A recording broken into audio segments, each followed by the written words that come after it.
Member for Thornhill. Positive, optimistic, hopeful vision for public life isn't a naive dream. It could be a powerful force for change. If Canadians are to trust their government needs to trust Canadians. Those are the words of the Prime Minister in 2015. These people, very often misogynistic, racist, women haters, science deniers, the fringe. Same Prime Minister 6 years later as he fans the flames of an unjustified national emergency. So, Mr. Speaker, when did the Prime Minister lose his way? When did it happen? The Right Honourable Prime Minister. Mr. Speaker, Conservative Party members can stand with people who wave swastikas. They can stand with people who wave the Confederate flag.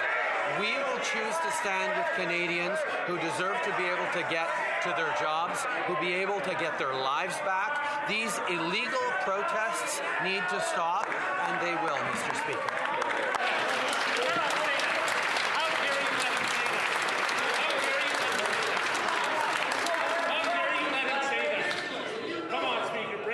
I just want to remind the honourable members, including the Right Honourable Prime Minister, to use words that are not inflammatory in the House, and that's for both sides. We have a point of order. The honourable member for Thornhill. Mr. Speaker, I am a strong Jewish woman and a member of this House and a descendant of Holocaust survivors, and I have never it's never been singled out, and I have never been made to feel less, except for today when the Prime Minister accused me of standing with swastikas. I think he owes me an apology. I'd like an apology, and I think he owes an apology to all members of this House.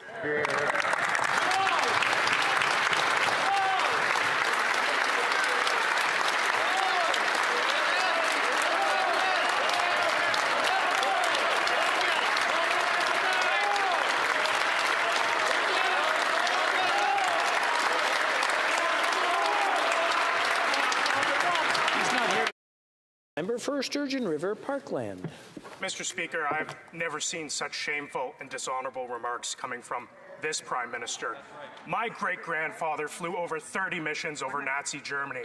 My great-great-uncle's body lies at the bottom of the English Channel. There are members of this Conservative caucus who are the descendants of victims of the Holocaust. For the Prime Minister to accuse any colleague in this House of standing with the swastika is shameful. I'm giving the Prime Minister an opportunity. I'm calling on him to unreservedly apologize for this shameful remark. The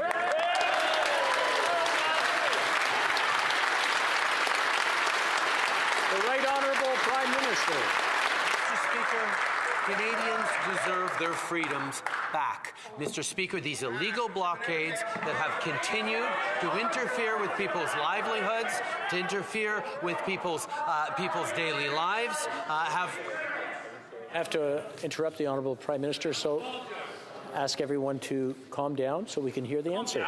The Right Honourable Prime Minister. Mr. Speaker, the measures put forward in this Emergencies Act are proportional, are responsible, and quite frankly, are completely folded within the Charter of Rights and Freedoms. The steps that we are taking are important and measured to restore order and freedoms to Canadians in this country. That is exactly what we are doing. Well, member for Sturgeon River Parkland. Mr. Speaker, the lack of an apology from that Prime Minister speaks volumes. I have given this Prime Minister an opportunity to retract a shameful remark where he would accuse any honourable member of this House to stand with a swastika.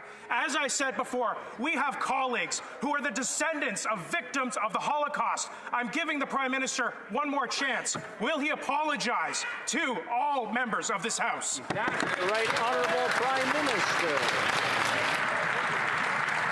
Mr. Speaker, the members of the Conservative Party are calling to us to take more action over the past 2 weeks on this. They continued to stand with and encourage these illegal blockades. Mr. Speaker, Canadians are watching carefully and see exactly where the Conservative politicians who've stood with those blockades are standing. We will stand on the side of Canadians who deserve their lives back, who deserve their livelihoods back. Member for Sturgeon River Parkland. My apologies, Mr. Speaker. I didn't write these out.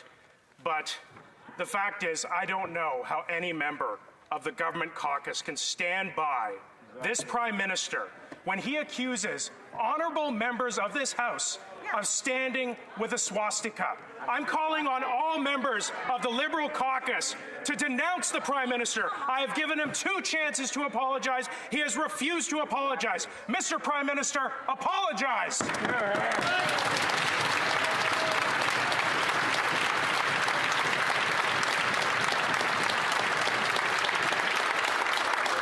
Once again, I want to remind the honourable members, I know this is getting emotional, but place your questions through the Speaker, not directly to each other. The Right Honourable Prime Minister. Thank you, Mr. Speaker. These illegal blockades have been going on in Ottawa for 20 days now. People have been interrupted in their daily lives, have been made to feel fearful, have been made to miss shifts at their work across southern Ontario. These are things that cannot be stood for, which is why we're moving forward with a responsible set of measures to allow the local police jurisdiction to do their jobs. We continue to defend freedom of expression, freedom of assembly, as long as it's peaceful and legal, Mr. Speaker. Rising on a point of order, the honourable member for Regina Capel. Thank you very much, Mr. Speaker. And I just want to carry on with the point that was made by my colleague from Thornhill. You'll know, Mr. Speaker, that when comments made in the House are so injurious, so insulting, and so unparliamentary, they rise to the level of a question of privilege, Mr. Speaker. And as you know, you have the ability to rule on that immediately. What the Prime Minister did, I won't even go into the hypocrisy of the man who did blackface so often he can't remember it, accusing somebody else of doing anything remotely racist. But his comments made to a Jewish member of this House are beyond unparliamentary. They are reprehensible, and I would ask that you rule that this rises to the level of a question of privilege, and I am prepared to move the appropriate motion, Mr. Speaker.